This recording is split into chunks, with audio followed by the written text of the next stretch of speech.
I'm a person that likes to execute. If somebody tells me what to do and it aligns with my goals and dreams, I'm gonna execute. Right. And it's a leader. Exactly. He gave me a game plan. I followed it. And the overall outcome of it was that I would be able to start college at a young age. Wow. And so 15 and a half came about, enrolled into college. Remember my very first class in college. Still the youngest person around. Still the youngest. Yeah, it's funny. They asked you to introduce yourself and say how old you are. Like, so, who brought their little brother to class today? Right. Yeah. You're in the wrong class, buddy. Yeah. Exactly. No, they're like, hey, introduce yourself. How old are you? I'm like, oh, well, my name is Brian Avila, and I'm 15 and a half. Everyone turns and looks at me like, really? Like, yeah. They thought I was kidding, but, and that felt good. Yeah. I always liked feeling like the underdog. Yeah. Like, I don't belong there. Yeah. Because it made me have a sense of purpose, and it made me have a reason to, just like in the fields, I was an underdog. Right. So I kept getting that feeling. That feeling just came about again. Okay, these people feel like I don't belong here. Let me earn their respect. Yeah. Welcome back to the podcast. Today we have a very special guest. He grew up in the east side of Salinas in the worst part of town. When he was very young, his parents suffered financially so bad they were forced to file bankruptcy. Hating to have to ask his parents for money, he began working full-time in the fields at the age of 12, while still trying to complete high school. In high school, he was introduced to a special mentor who began to open new doors for him, and his life took a turn for the better. He was able to finish high school early and even graduated as valedictorian. He started college at age 15 and struggled balancing working full-time and school full-time. A few months before turning 18, his mother was in a serious car accident. This forced him to quit college and have to work 2 jobs. However, 2 months before he was 18, he was introduced to entrepreneurship and started his own financial firm, and his life took a turn for the better. Please welcome to the podcast, Mr. Brian Avila.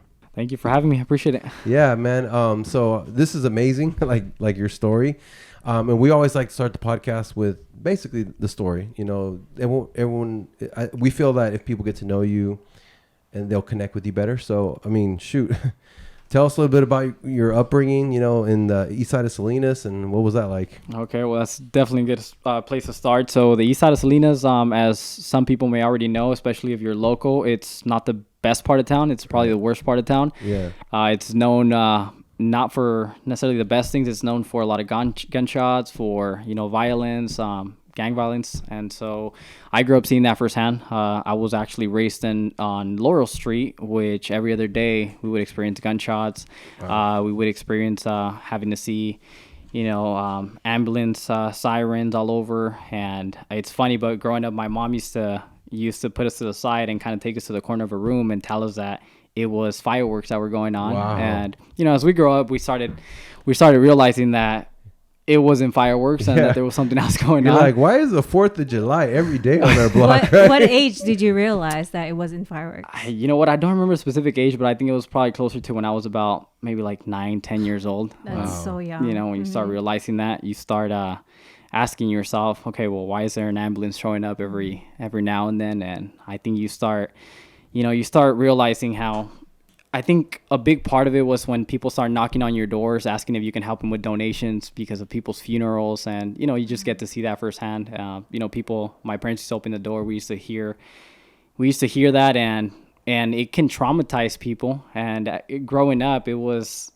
hard to snap out of that because it was a very constant thing that was going on. It wasn't like a shooting once a month. It was every other day. So it wasn't, wow. It takes a hit on you. But yeah, so I grew up there. I got to see a lot of gang violence. I got to experience a lot of that myself because I had a family who was also involved with gangs. Mm-hmm. And a lot of the time, just for the simple fact of you being involved with, or having family members that are involved with gang violence, you find yourself in the middle of situations that can endanger your life as well.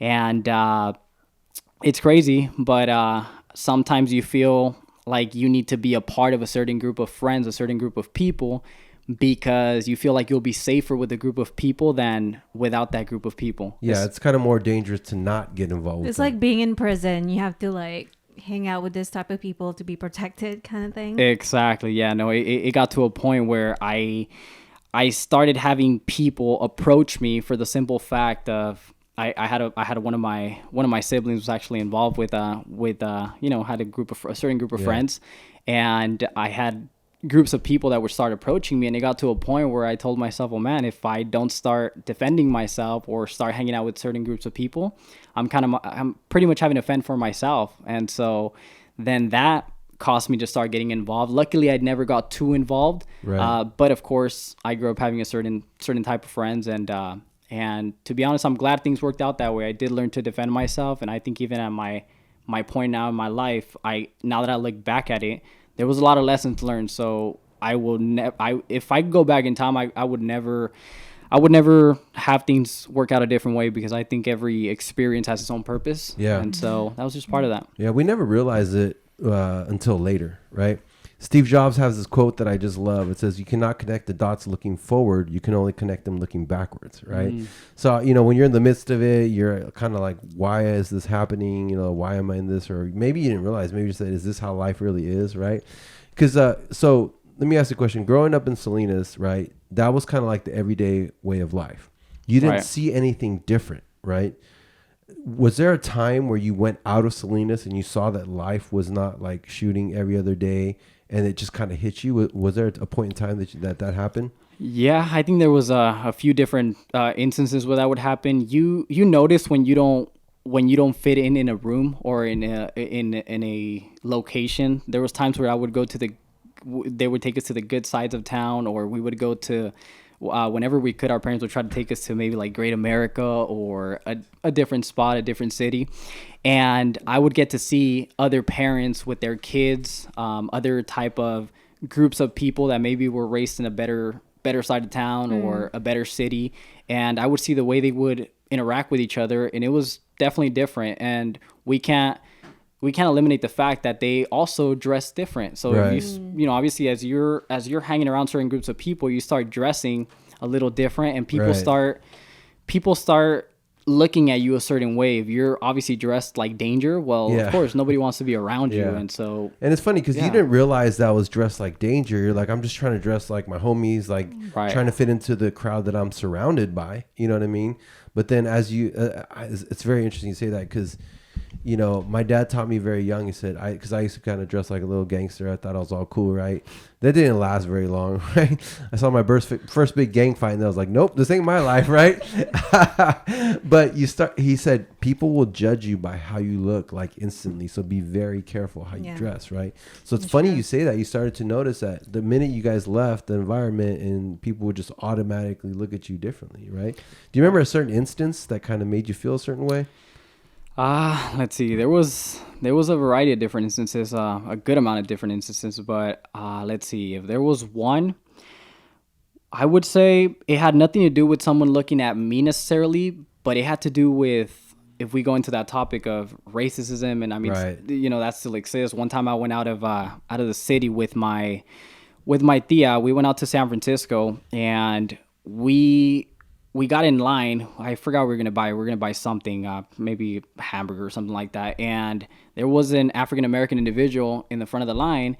And surprisingly, the people that were helping there, the waiters, the waitresses, they were ignoring this person. They were acting as if that person was not there, looking past them. And for whatever reason, they were paying attention to us. So then it went into, okay, well, maybe they're not being racist against necessarily Mexicans, or maybe it has to do with the color of your skin. And so that was a big part in which I realized, okay, well, how you look does affect you depending on who's looking at you. Right? They're going to perceive you a certain way. And sadly, there's nothing we can really do about it sometimes. Other times you can try to defend other people. There was an instance where I did feel the need to defend somebody. I was at Costco one time, and there was a long line. And there was a Mexican couple that was getting ready to pay for their groceries, and the grocery clerk, she went all the way to the back of the line. She grabbed a Caucasian lady, or didn't grab her. She asked her if she would be willing to take their place. And so I obviously thought that was not okay. There was about 15 other individuals between the Mexican couple and that lady. Right. We were right in the middle. So of course we were gonna. I felt like I needed to say something. I went up to the lady and I said, "Hey, what are you doing?" I mean, she's like, "Oh, well, they're not ready." I'm like, "Well, if they weren't ready, then probably the most ideal thing to do would be to assist the person right behind that couple, not the Caucasian lady all the way in the back of the line." 15 people behind, right? Right, and I'm not gonna lie. What I did was I took a picture of her, posted it on social media, and they made it a big deal. And the lady no longer works there, which I mean, good karma, bad karma, I guess. But I think people need to learn to be good to every kind of person, and so I think was that in Salinas? That was in Salinas, yes. Yeah. Wow, that's crazy. Because Salinas, talk about Salinas a little bit, because we're here in the South Bay, right? And growing up here in the South Bay, we always hear like Salinas is bad. It's it's rough, or it's like farming, agriculture, right? So as being raised in Salinas, right? Can you talk a little bit about Salinas, like the good, the bad, the ugly, right? Yeah, no, I think a good place to start is understanding that you're a product of your own environment. Right. So I had to understand that at a very young age, because our parents, I feel like they do care about us, they do love us, but a lot of the time, even if they want to try and give us the life that we want or create that happy family that you see in movies, etc., we can't have that, because our parents are spending so much time working. These are parents that came from a different country and they're having to work paycheck to paycheck. And so what happens then, this correlates with gang violence, because you see individuals starting to be a part of gangs, and it's not because the reason is that they want a family that they can depend on. They want they want to feel like they belong somewhere. And even though they love their parents, they know their parents love them. Again, their parents are working. A lot of my parents used to work. Literally, they would wake us up at 3 a.m, take us to my grandma's house. She actually lived in the same apartment complexes as us, and they wouldn't be back till about 7 p.m. We would have dinner together sometimes, and then they would go to sleep and follow the same routine over and over. Wow, 3 o'clock in the morning. 3 o'clock in the morning, and so we weren't really in a position where we could spend quality time with them. Right. So then it got me to understand why so many people get involved with gang violence. And again, it's not that they don't have people that sometimes they don't have people that care about them, but a lot of the time they do, and because those people care about them, they're willing to stay away from them, working, trying to make the money, and that's a big part of it, And so I got to see that, and again, it hurts, because sometimes you see what can happen to people that create families with the wrong type of people. Right. And I'll tell you guys a story that I haven't really shared with a lot of people, especially people that I know now. This is a good one, I think, to be able to share. So when I was in 5th grade, I had an experience in which all of a sudden I started having people pull me to the side. I was in classroom, I remember, and I had a couple teachers pull me to the side, and they started, in a sense, it felt like a counseling session. I'm like, well, what's going on? Why are you guys doing this? And apparently what had happened was my brother had been shot, right? So my brother had been shot, and he came out, it was on the news, etc. And I found out a little bit late, I guess, but they found out before me. And that was a very pivotal moment. That was a very pivotal moment that caused me to have some anger. Right. And I say this because sometimes people want to be involved with a certain group of people because they feel like they have to maybe revenge, or maybe I was angry. I felt like, man, why wasn't I there? Maybe I could have defended my older brother, etc. And it messes with you. It messes with your mindset. Not only having one of your family members go through that, but all of a sudden having so many people give you so much attention, because that attention wasn't there before. Right. And sometimes people are going through certain situations in life that they're not willing to share, but all of a sudden they experience something in their life, and they expect them to share, to open up about everything. All these people started giving me so much attention that it even felt uncomfortable. Right. To You have weren't so used many, to it. Yeah. yeah, you weren't used to it. And so to be honest, there's so much we can say about growing up in the east side of Salinas, so many different situations aside from the gunshots and, people being, families separating. We can even go into talking about how the number one reason for divorce, which obviously it's Financial. financial, Yes. right? Yeah. So many people, so many single parents. Right. It's sad to see all of that. Right. Did you have any creative outlets, like healthy outlets growing up? Since all that stuff is going on around you. You know what? In the east side of Salinas, it's really hard to have creative outlets because what people do is sometimes they'll go out to the park and, they'll go out and play sports, etc. But even those public parks aren't safe. Yeah. You literally all of a sudden you're having a sports game, and a street away somebody's getting shot. Right. It doesn't matter if there's a church next to there. Yeah. We had a church literally one street away from where I grew up. That didn't change No. that didn't change anything. People were Right. still shooting other people in front of the church. Yeah. And if you think about it, fighting for what? That's conversations that you don't just have in the east side of Salinas. Like, what are you really fighting for? Right. You're fighting for a street that's not. It doesn't belong to you. It belongs to the government. Yeah. And we. In the gangs around there are mainly Mexican gangs in the east Right. side of Salinas. It's like we're all Mexican. Yeah. Killing each other. Yeah. Why are we killing each other? We should just be working together collaboratively towards a common purpose instead of killing Yeah. each other. Like The that's sleeping- Sounds like a lot of surviving every single Yeah. day Right. of your life. Yeah, so you mentioned something important. It's a cycle. So you made a good point. You mentioned the cycle, right? Because I have a cousin who I lost to gangs because, as you mentioned, his parents were always working all the time. Great parents, love their kids, right? Bad area, parents never around. But you mentioned this. So you have these immigrants that come to the United States for a better life, right? But really, sometimes they're not given the opportunity. So they have to work, not realizing that, if you're in the wrong area, you'll lose your children to the streets, right? So these kids are around by themselves. They're looking for someone to be their family or to accept them, right? And then here come the gangs and suit them up and be like, we'll accept you. We'll give you power and, popularity and, money and this, and then the rest is history, right?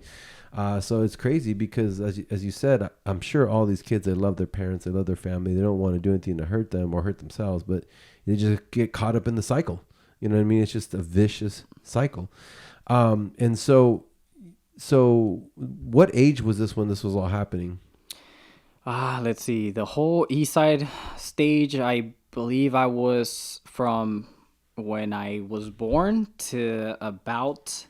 We didn't move to the north side till I was about. I want to say we moved when I was about 12 years old. Okay. So I spent about 12 years there, and I wasn't acting like a 12-year-old because again, you kind of have to grow up with the streets, very right? So fast, yeah, you have to grow up very fast, and so we did move to the.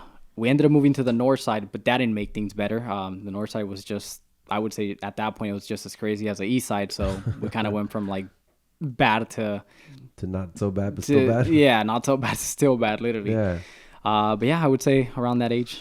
Okay. And then, so that was the time where your parents had financial struggles, and Right. it's crazy because I was going to say a 12-year-old usually doesn't think, I don't want to ask my parents for money. You know what I mean? Right. A 12-year-old usually thinks, buy me something. You know what I mean?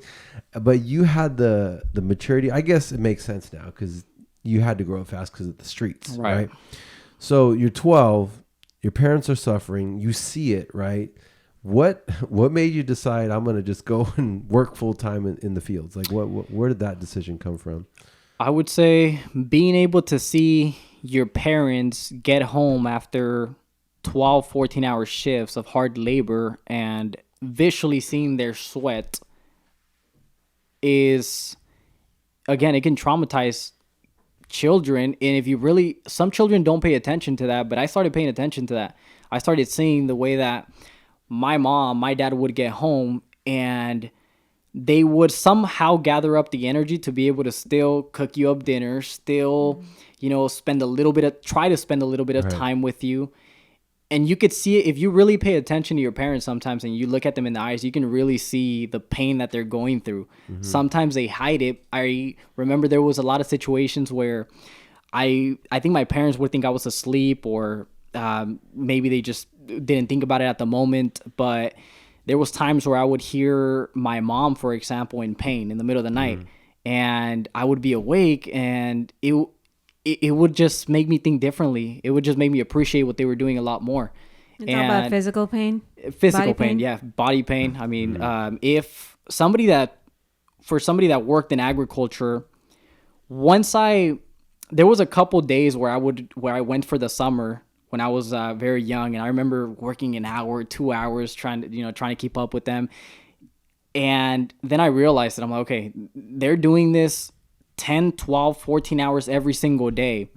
I get why they're feeling the way they're feeling. So it took probably a couple days of just trying it out, just for fun. At the beginning, it was let me try it out. I think when I first tried it out, I was probably like 9, 10 years old, just for the summer. Let me try it out. Yeah. And that's when my mind switched. I said, you know what? I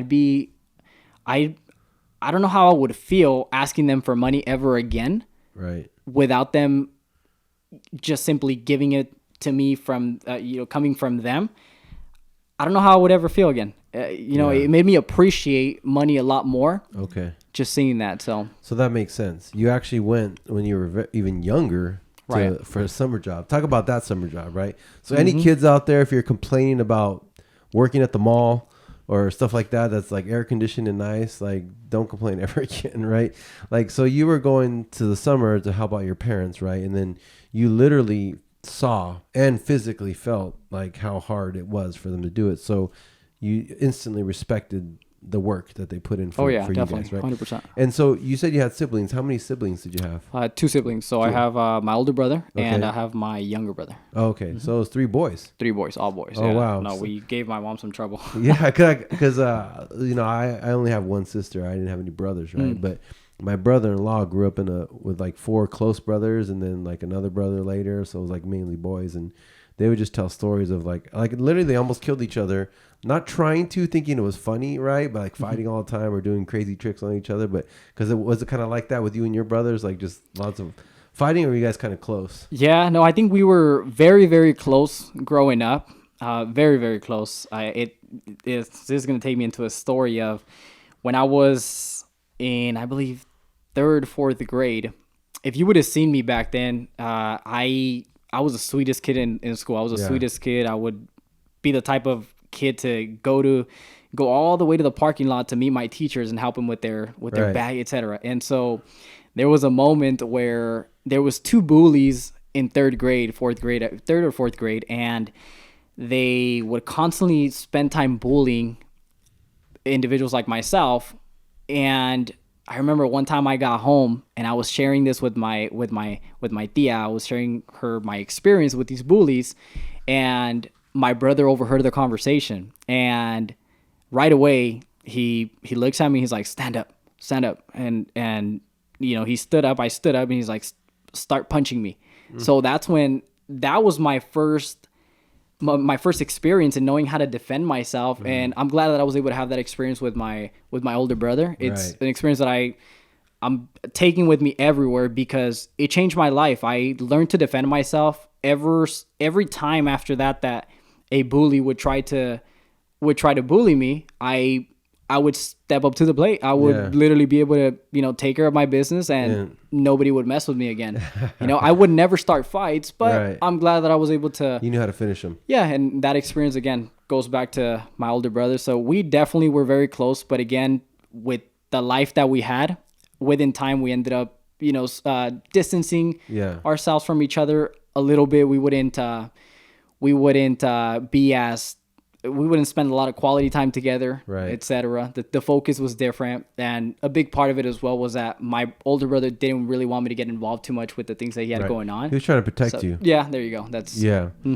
So I mean, that's awesome. So he basically had an older. How much older is he than you? He is 3 years, almost 4. Okay. Older than me. Yeah. So he, in a way, he wanted to just protect you. He was like, your second father, basically, like the Yeah. one that was kind of around, right? Exactly. So that was good. I mean, he taught you how to defend yourself, and that probably gave you like a newfound confidence, right? Right. Yeah. And then okay, so let's go back now. So now you're 12, and you're like, I'm gonna start working in the fields full time. Right. Like, take us through that experience. What was that like? It wasn't an easy experience. I think my very first job in the fields was working in the grapes, and I believe I started around summertime. Oh wow. I went out by passing King City. There's some vineyards up in the mountains, and in summertime, out there it gets really hot, Yeah, I can imagine. really hot. And so I think my very first couple of days, I don't think I lasted the full day. Right. I was drained in sweat. 12 years old, and I was having to. The men have to, and I'm not considered a boy when I'm considered a man. Right. So I had to do everything that every other grown man was doing. I had to carry these every about 5 to 7 seconds, these 40-pound grape, what are they called? Cases? Case, Like yeah. wooden cases. Like Yeah, crates. Crates. Crates. There you go, crates. Perfect. Yeah, and so every 5 to 7 seconds, I would be having to dump them for the cutters, and I mean, after a while, your body's gonna tire out, especially if you're not used to that. Right. But quickly, I had to get used to it. I started working great for quite some time, and then my next job right after that was a cactus. That's when I learned to humble myself, to appreciate money like never before. I mean, imagine having to cut a type of what is it, a vegetable? I Yeah, a type guess, of vegetable that has so many thorns. Right. That experience was, it's crazy, man. There was times where I had thorns in my eyes. There was Your eyes? my eyes. Yeah, they were My literally. Yeah, no, Did you have any protective suit or gloves or anything? You do, but your best protection is learning to master your craft, I guess you can say. And even if you wear these heavy duty gloves and these boots and all this stuff, your vest and all that good, Yeah. the thorns still go through. Yeah. They still go through, and so you could wear all these fancy things that you want to wear or whatever, but to be honest, at the end of the day, if it's 90 100 degrees outside, I mean, you're not going to be wanting to wear that. But it's Right. like you either wear it and you deal with the heat, or you don't wear it but you deal with more thorns. So that was probably the worst experience. Cactus definitely humbles you down for sure. Cactus. Yeah. So you guys just cut it in different pieces? Because it's, What what do you, So good question. No, so Yeah. it depends what season we're in. So there's Okay. cutting cactus, and there's also cutting in Spanish we call it tuna. So it's Fish? a fruit. It's a It's a fruit. fruit that grows out of a cactus. Yeah. It's the cactus fruit. Yeah. Yeah, there you go. Yeah, and it's, by the way, it's one of my favorite fruits. It's That's very good. delicious, man, I'm with gonna some try that. tahini and lemon. Whew, it's the best thing ever. But yeah, so and those little fruits have thousands of thorns per fruit. So depending the season you're in, sometimes it's cactus, sometimes it's a tuna, sometimes we're in Spanish we call it apodando. So it's when we're evening up we're having to use a stick type of it's called an asadón. I don't know how you say that in English, but anyway, so you use that to even up the plant, so that when it's time to pick the fruit, you're able to reach inside of the plant. So you guys keep them like a certain height. Yeah, you always. keep them a certain height, exactly. That was, yeah, the thorns are crazy, but that was tiring as heck, man. You're having to rip off these cactuses that have been there growing for months, that turn into, each cactus was probably like 20 pounds, 15, 20 pounds. And imagine 10 hours, 12 hours of having to rip that apart and, throw it in the ground consistently It Right. tires you out. Yeah, and another thing about the fields and that kind of work is the speed is important, right? Like, Yeah. like you said, mastering your craft. So not only you have to do all this hard labor, you have to do it quick and you have to do it efficiently. Right. And if you don't, you're kind of like hurting the rest of the work, the line, right? Right. Yeah, exactly. I mean, there's two different ways you can, now I think there's a couple different ones, but there's mainly two different ways you're able to work in the fields, either hourly or by contract. So if you're working by contract, especially, I mean, you get paid for what you do. So if you're trying to take home a good paycheck, you're gonna bust your butt off, basically, right? And if not, then you're just gonna get paid hourly. And to be honest, my experience with contract was really good, because I think my very first job in contract was with Salad Savoy and Kale. They're like these Chinese type of plants. I don't know if you guys have seen them in the stores. They're pretty good. And so I was doing that contract. I was working 6 hours. I think at that time I was about 14 years old, 4 to 6 hours. But my weekly check was about $1,000. So $14,000 checks. Yeah. I mean, that was pretty $4,000 good. a month for a 14-year-old. Literally, you were yeah. like rich. Yeah. I was like rich. In Salinas, yeah. And Salinas, yeah, no, for Yeah. sure. That was a good experience. Well, you man. couldn't even drive. You couldn't even buy a car. Or did you have a car? I had to have a car. I had to be able to commute to my, my. So you were already driving. Like, okay, Mm-hmm. everything's fine now, but you were already driving. How old were you when you started driving? Let's just say. I was when I touched my first car. My first wheel was probably like 13, but at 14 is when I officially started driving, and wow. I hit the freeway and wasn't too scared to. Yeah. Do you had Yeah. a permit? Was that the age for permit? I didn't have a permit. No. No, Joe, this right? is Salinas in the fields. Yeah, no, this is. No, I don't judge. I Yeah. started driving before I got my permit anyway. Yeah, no. So you this- basically condition yourself working hard at an early age, Right. like striving for something, and you got it, $4,000 a month. Yeah, and that was just being able to support, for my parents, me being able to support myself was the biggest thing. Yeah. I didn't have to ask them for anything. They wouldn't ask anything from me, but I would still help them out one way or another. I would Right. help out with the groceries, or here's a little bit of money, mom, Yeah. or just simple things to let them know that I appreciate them being in my life, and I Yeah. appreciate everything they've been doing for me up to this point. Yeah. Basically, so yeah. So did you always have that work ethic in you, or was it just because you saw your parents? It just kind of like, you think it's in your blood, or you think it's because of what you saw growing up?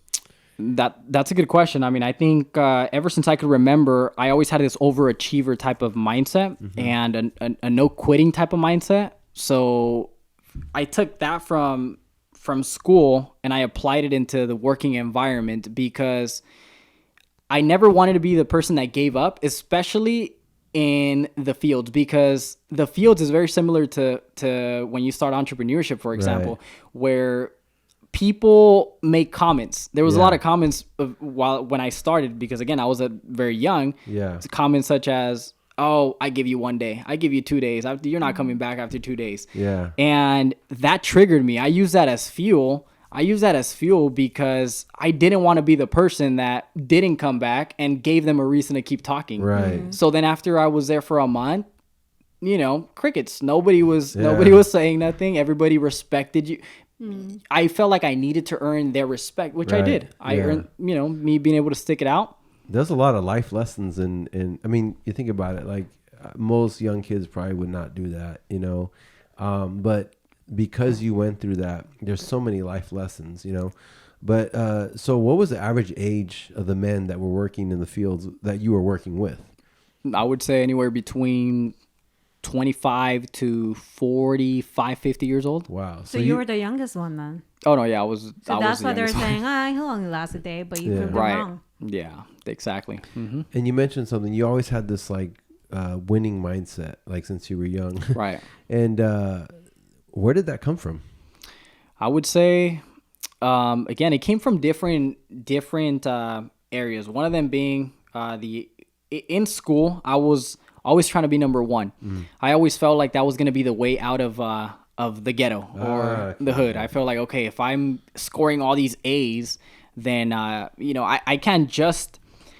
I got that Mamba mentality. I was like, I can't just have good grades. I got to be at the top of that list if I want people to notice me, if I want teachers to spend more time with me, if I'm going to be able to put myself in positions to win, I gotta be the first one. I gotta be the first one. And so I took that everywhere I went, from school to any kind of work that I put myself into. I always try to do the most.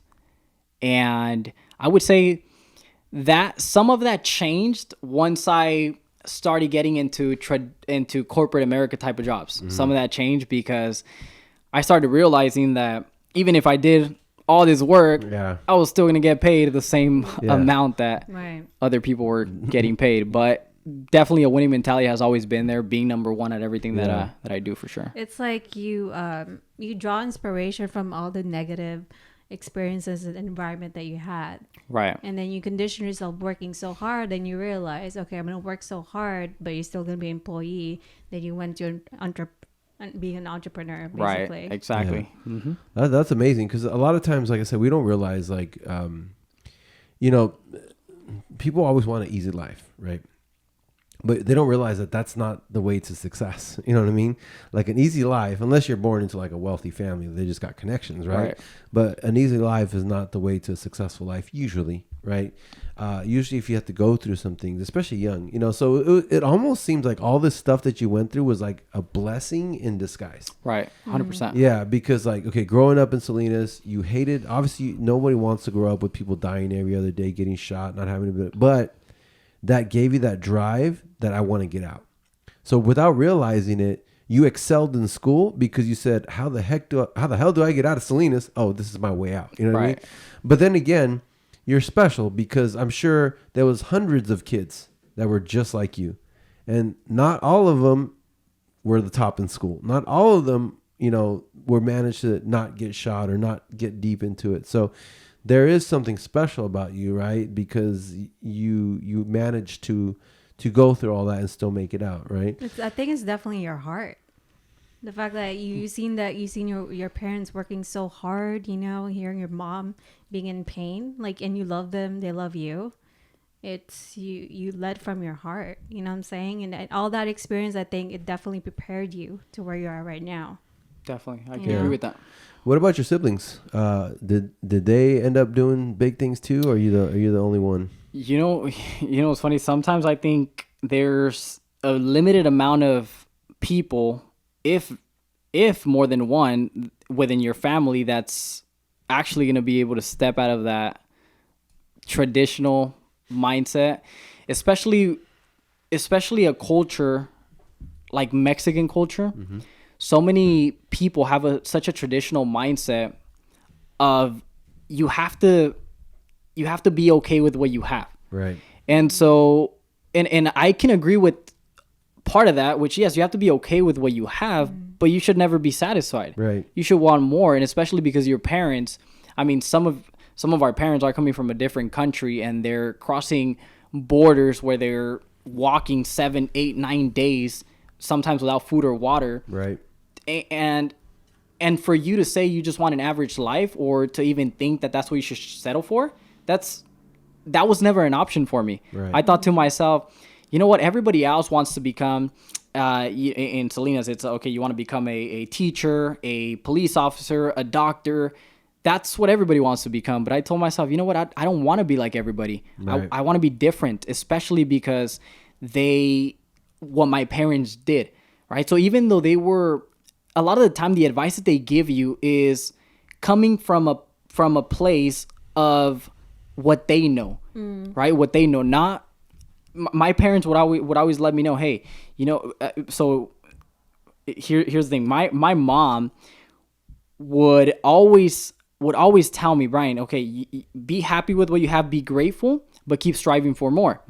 But the conversation was always a little bit different with my dad. So my dad was more of, in Spanish we say conformista. Yeah. So always very comfortable. And you know what? If an opportunity presents itself, don't feed it. If you have this, be okay. To what you got, yeah. Stick to what you got. And so you got to be able to differentiate and be respectful to their opinions, but at the same time be able to do your own thing. Yeah. That's very powerful because, so now I get it. Regardless of what your mom knew she was doing, she planted the small seed that there is an opportunity for you to do more. Right. And so what I've noticed is from all the people we've interviewed and even myself, like everybody that's done something big, they had someone in their life young that was an example, or someone feeding them like, you're great, you can do more, stuff like that, right? So for me, it was my father. Like my father came from Mexico. He came illegal. He did all that kind of stuff, but he always thought different, right? He was always a leader. He always didn't want to just settle. He wanted more. Like he was, so I saw that growing up. He was trying to be an entrepreneur, right? It didn't work out. He ended up an employee, but I saw him like work real hard and struggle and just do things differently, right? So that was my example of something differently. So I could see, like, even though your father was a conformista, or he liked to be happy, and a lot of people are like that, right? You still had your mom that said, okay, mijo, like, be happy with what you got, but there's more, Right. How do you balance that though? Like hearing like the opposites, you know what I mean? It's not easy. It's not easy to balance it out, because again, sometimes the conversations, if you don't know how to handle those conversations, they can sometimes turn into little arguments at times. And so it's not easy. I mean, I don't think there was ever a perfect way that I approached it. There's two different point of views. There's obviously my mom's point of view, and there's my dad's point of view. And sometimes those conversations can turn into arguments, right? Because when people perceive things through a certain point of view, if your thoughts or beliefs contradict their thoughts and beliefs, if they come from a perspective that their parents and grandparents passed on to them, it's really hard to change the way they're thinking. Mm-hmm. And so, yeah, there was times where, now that you mentioned it, I think that's a big reason why my dad and our conversations were always very short. They were always very short. We would never have a very deep conversation. I would never feel like I could open up to him again, because of the way he was raised, his beliefs, his thought process. Your mindset was changing, and it didn't match. 100%. Yeah, my mindset was changing. It didn't match, and that's difficult when it's your father. It is. Yeah. You know what I mean? That's pretty difficult. It is. And so our quality time, we'll backtrack back to this conversation, but my dad and my quality time was working in the fields. That's where I would have probably the closest thing to a father-son relationship. Because you guys could connect, because it was about, you were on the same level. It was about work. Exactly. It was about work. It was about, what can you teach me? And he had a lot to teach me there. Yeah. Outside of that, it was really hard for me to be able to take if I can be honest, it was really hard for me to take his opinions into consideration. Right. Because again, his thought process was very different than mine. Yeah. Yeah. So it's like you can't agree with it, but you can respect it, listen to it, but I don't agree with it, It was pretty crazy, because number one, you were forced to grow up very, very fast. Right. So even though you were not even a teenager, basically, you were already like an adult, right? So to be able to interact with your parents, it wasn't like a child to a parent. It was more like an adult to another adult, right? Exactly. And then now you started to realize that the mindset that your father had didn't agree with the mindset that you had. And that's a very tough situation too, because you love your dad, and that's your father, right? Regardless of what happens. But now you're like, dang, I can't even go to my father and have a good conversation or whatever. But again, I think that was another adversity that ended up being a blessing, right? Because you were able to now form your own way of thinking, right? Exactly. And that's what led you to become a leader and do things differently, right?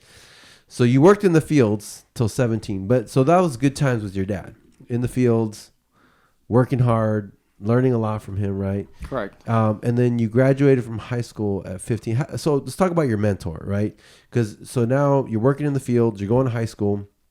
Talk about how difficult that was, and then talk about how you ended up meeting that mentor that ended up changing your life. Okay. Well, I think after a couple years of working in the fields full time, right? It's all fun and games when you go for a weekend and make a couple $100, but when you go 2 years in a row, after 2 years in a row, I got to see it all. I got to humble myself, value money, value my time, and I started thinking to myself, okay, well, one, this is not the life that I want. I want better than this. I remember there was moments where I would I would see our patron, our boss, stop by, and all he would do is, give an order and cruise around in his truck around the agricultural fields and expect more out of us every single time he stopped by. And I thought to myself, man, well, we're the ones working hard. We're the ones, and it made me think differently. I said to myself, you know what? There's going to be a time sooner than later where I'm not working. I'm not exchanging my time for money. Right. And once I got into that mindset, I figured, okay, if I want to be successful, well, I got to hurry up with this whole school thing and finish it up as fast as possible. So obviously the only route that I could take was independent studies. I was doing independent studies while working full time. I would go one day, it wasn't even a day, to school. I made a really good friendship with my teachers. I was always really, I guess I was good with my words, and I was able to, instead of doing a whole day of school, just stop by, pick up my load of homework, take it back. And as long as I returned to completed, they were okay with that. Wow. And so I used the rest of that day to obviously work as well. So I would have them stack me with credits. I would have them stack me with credits. A lot of the time I wouldn't even wait a whole week to get another load of work. And they wouldn't even tutor me because, again, I spend most of my time working. Right. So I was having, after work and after my personal life, I was having to spend double the amount of time studying because I didn't have my tutor. So I was having to figure things out on my own. I was having to go on Google, go on YouTube, and how do you do this? How do you do that? But it worked out. Another blessing in disguise. Another blessing in disguise. It taught me how to take initiative, how to figure things out on my own. And so what happened was I didn't realize it, but I finished so many credits at a very fast pace that it started getting attention from certain people, such as my mentor, Joe DeRusi. So I wanted to find a way to get to somebody that can open up doors for me because I knew I wasn't going to be able to do it on my own. So again, I made a really good friendship with my teacher. Through my teacher, she connected me to another person. That person introduced me to another person, and that person was the person that introduced me to Joe DeRusi, who at that point, and matter of fact, I think he might actually still be this, but he was a director of Monterey County Office of Education. So he had a lot of connections, a lot of network, and he put a game plan together for me. I'm a person that likes to execute. If somebody tells me what to do and it aligns with my goals and dreams, I'm going to execute. Right. And it's a leader. Exactly. He gave me a game plan. I followed it. And the overall outcome of it was that I would be able to start college at a young age. Wow. And so 15 and a half came about, enrolled into college. Remember my very first class in college. Still the youngest person around. Still the youngest. Yeah, it's funny. They asked you to introduce yourself and say how old you are. Like, so, who brought their little brother to class today? Right? Yeah. You're in the wrong class, buddy. Exactly. No, they're like, hey, introduce yourself. How old are you? I'm like, oh, well, my name is Brian Avila and I'm 15 and a half. Everyone turns and looks at me like, really? Like, they thought I was kidding, but and that felt good. Yeah. I always liked feeling like the underdog. Yeah. Like I don't belong there because it made me have a sense of purpose and it made me have a reason to, just like in the fields, I was an underdog. Right. So I kept getting that feeling. That feeling just came about again. Okay, these people feel like I don't belong here. Let me earn their respect. Yeah. You know what I mean? You thrive on that. Oh, yeah. That's crazy. Underdog story. That's a cleaner mentality, right? Definitely. Yeah. So what was that like when you went into college as the youngest person in the whole class? It was good. I did feel like I had to do more than the average person because I would always try to put myself on the other person's perspectives, aka in this case, the teacher. And again, I knew if I wanted to open up certain doors, I was going to have to prove myself. Sometimes people look at you because of your age and think, okay, well, how credible is this person or what can they really bring to the table? And so it wasn't, but it was a good experience. It was a good experience because it felt really good being able to just know that, okay, I'm 15 and a half. Every other person is 18 or a lot of these, or older. A lot of these people are older. What were you studying? Was it just basic GE I started studying criminal justice at the beginning. Okay. Has to do with You obviously want to be where a cop? it's funny. I actually wanted to be an FBI agent. Okay. Yeah. So cop, FBI agent, Something in law enforcement. exactly, something that was going to be able to help out the community in a sense, Right. right? So I grew up seeing the opposite. So Yeah. I'm like, okay, well, let me see if I can help out this way. And so I started with that, but my career choice changed soon after that. I decided to go into business because I started talking to people that were in criminal justice, that were in law enforcement, and a lot of them, they loved what they did, but they didn't feel like they were being paid what they were Right. worth. And I don't want to have that feeling. Yeah. Which was smart. Where'd you learn that? Because they always say, whatever career you want to go into, interview people that have been there for a long time. Right. Because that'll be your future, right? So where did you learn that? Did you just think of that, or did someone kind of tell you about that? Well, I had a teacher that was in law enforcement, and he would constantly tell us stories about when he was in law enforcement, and I would look at his current lifestyle, and I would think to myself, okay, well, is this how I want to end up? Is this how I want to retire? A great person, and he lived a great life, purposeful life, but that's just not the route that I wanted to go So you had towards. examples and I had examples see what it would look like. that I wanted to follow and examples that I didn't want to follow. Yeah. So It's good to know both.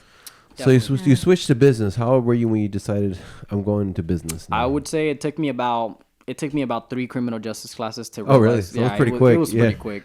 Oh, wow. It was pretty quick. Yeah. So now you're on your business career, and did you finish school, or did you not finish school? No, I didn't. So 5 classes before graduating 5 classes. with my degree in business. Wow. That's when I had a life-changing event. My mom was actually in a very bad car accident. Wow. So at this point, my mom was working 16-hour shifts every single day, Monday through Sunday. So there was no days off. Monday through Sunday. There was a lot of work at that time. And these workers were being overworked, like overworked. Obviously, I don't even think that's illegal, right? It's not. Right. No, yeah. So there's that. And so 16-hour shifts every day, and plus she would commute from Salinas to Soledad, which a 30-minute commute is not all that crazy, but after you work 16-hour shifts, I mean, especially labor work, it's you're gonna feel it. Yeah, they say most car accidents come from people falling asleep at the wheel, not from alcohol. People just literally falling asleep. Exactly. Yeah, and so she's working this many hours. So one night we got a phone call, and she had been in a car accident. So apparently, what happened was that she was tired, and she was right in the entrance of Soledad, right next to, there's a big sign that says it's happening, right? Although nothing's happening in Soledad, right?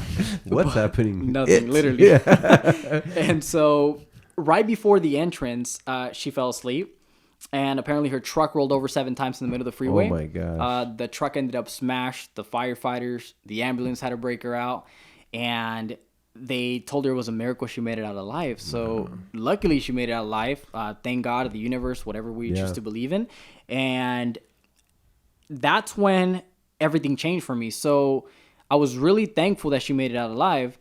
But here comes the ambulance bills. Here comes the medical bills. Here comes me feeling like I'm not doing enough. Right. That's been a big part of my life. Yeah. I think that's sometimes I'm a little too hard on myself, where I think to myself, man, I'm not doing enough. I'm not doing enough. All high achievers are like that, so don't worry about it. Man. I feel your pain. Don't worry. Right. Yeah. And so that happened.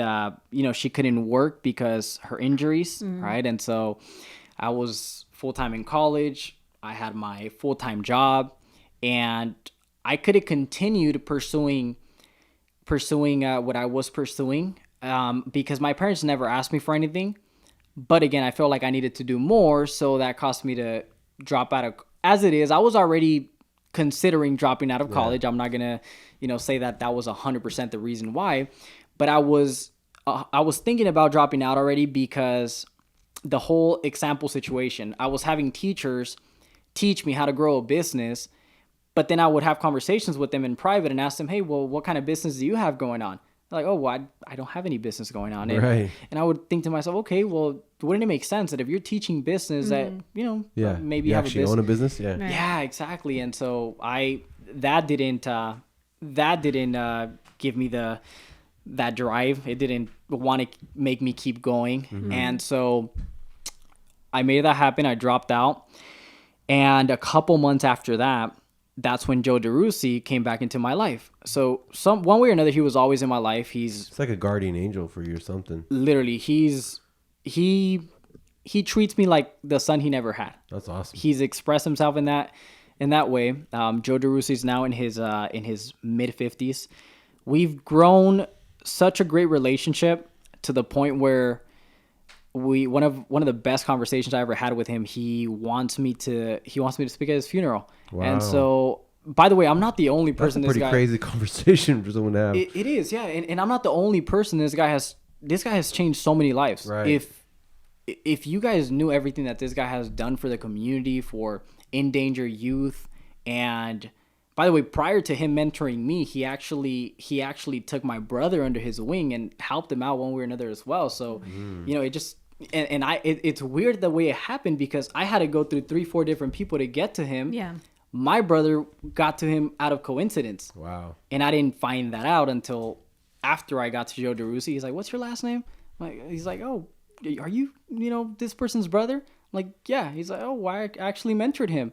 Oh, wow. And so came back into my life and gave me a phone call and said, "Hey, listen, I don't need you to explain to me what you're going through. I can imagine your financial situation or your family's.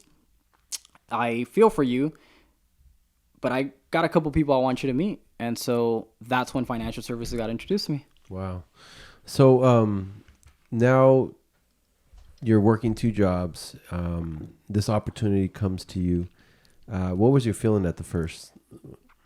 My feeling, that's a good question. I think I didn't know what to feel at the moment because I didn't know what I was getting myself into. Right. So I was always a very open-minded person, always very open-minded. But I didn't know what it was going to be, but I knew I trusted Joe DeRusi. Okay. So this is where trust goes a long ways. And what he did for me, his influence in my life just made me trust him with anything that he had to say. You knew he would never steer you in the wrong direction, basically. 100%. Not only because of his influence in my life, but his own reputation in Monterey County. I just knew this guy was, anything he introduced me to, I knew it was going to be 100% legit. It was going to be something that he saw me doing good at.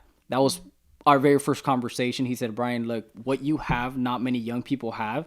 And I think it needs to be placed into the right vehicle for you to sprout the way I feel like you need to be sprouted." The right soil. Yeah. 100%. Yeah. And so you're a redwood. You just need to be in the right soil. Right. Literally. So that happened. And when the opportunity presented itself to me, I saw it as another stream of income, just something that would help me be able to help my family out. And little did I know that it was going to become part of my passion. And so now we're here. Now we're building it. Yeah. So talk a little bit about that. Talk about your business. Talk about the first steps, because I'm sure it wasn't easy in the beginning. And you weren't even old enough yet to get started. You had a few months where you had to kind of do like an internship type deal. Yeah. So talk about that. Yeah. So the way it worked out was Joe DeRusi, at that time, he thought I was 18 years old. Oh, wow. So apparently he forgot my birthday, and his daughter and I have the same birthday. I'm like, how do you forget my birthday? So anyway, he invited me to an overview. So an overview meeting where I was going to be introduced to this company, get to see what they do, etc. So again, I was only 17. I saw the overview. They sold me this dream. And I fell in love with the way they helped clients, with what they were able to do for people. I saw myself being able to help our own type of people with that. Mm-hmm. I walked out of that overview meeting, and I spoke with Joe DeRusi. He's like, "How do you like it?" I'm like, "I love it." And he's like, "Okay, well, here's what it takes to get started, etc." And then he mentioned the age requirement. And I just, my hopes and dreams just kind of like crushed, they were crushed. Yeah. I said, "Joe, I'm still 17. He's like, "You're kidding, man. Like you're not 17. I'm like, "I'm still 17. He's like, "Dang, I keep forgetting because you're in college and you're doing all this stuff. I keep thinking that you're older now." And so then what happened was they told me I couldn't legally start till I was 18. So I didn't want to wait till 2 months to start learning this stuff. Right. So what happened was I started sneaking into these meetings. I started, I wasn't allowed to, but I really wanted to learn. So I started sneaking into the meetings. And then when 18 came about, on my 18th birthday, I could have been doing everything else that every other 18-year-old would be doing at 18. I don't know if you remember what you were doing at 18, but a lot of people... Not that's for sure. Yeah, not that. I was partying. Yeah, most people prefer to do that, right? At that time, though, I think I would have been thinking about partying if the experiences that I had going on at that time weren't going on at that time. Yeah. So my mind was just, I couldn't think about that. There's no way with your life that you could have been thinking about wasting time. Exactly. You're in your own path anyway. Yeah, so. I was in my own path. Actually, I'll change my thought. I was actually an intern with the Oakland Raiders when I was 18 years old. Okay, Raiders. I was interviewing with the general manager of the Oakland Raiders, telling him I wanted his job. So no way. Yeah, that's what I was doing at 18. What's up, Bruce Allen? If you watch this, hopefully you probably will never watch this, but if you ever do, how's it going? Thank you for the opportunity, right? That's crazy. Yeah, but again, kids that have leaders in their life or mentors, and they're driven and they have a different mindset. So right, 100%. So 18. So 18. On my 18th birthday, I spent my birthday getting my agent code number. We all needed that through our company, and getting my license out of the way. Yeah. So the California state license. The California state license. Yeah. I couldn't legally study under my name prior to being 18.